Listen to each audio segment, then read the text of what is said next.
នោះល្អឬមិនល្អគេមិនបានវាស់គ្នាដោយមានដោយក្រនោះទេនោះល្អឬមិនល្អគេវាស់គ្នាដោយទឹកចិត្តទេណាកូនវាស់ទៅដោយការប្រព្រឹត្តដូច្នេះកូនត្រូវចេះសម្លឹងមើលលោកនឹងឲ្យបានត្រឹមត្រូវទើបនាំមកនៅសេចក្តីសុខចូលកូនពិចារណានៅកំណាព្យខាងក្រោមនេះ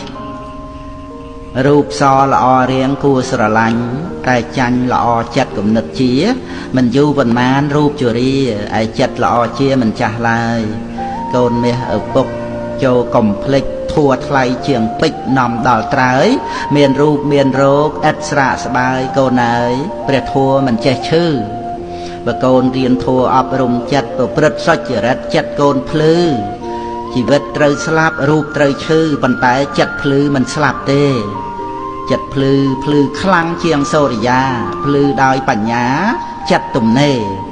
កើតចាស់ឈឺស្លាប់ព្រោះក្តីស្នេហ៍ឯចិត្តទំនេរផុតទុក្ខផងចិត្តល្អមិនជរាព្រះធម្មាមិនចេះឈឺខាត់ចិត្តឲ្យបានភ្លឺមានពន្លឺផុតក្តីស្លាប់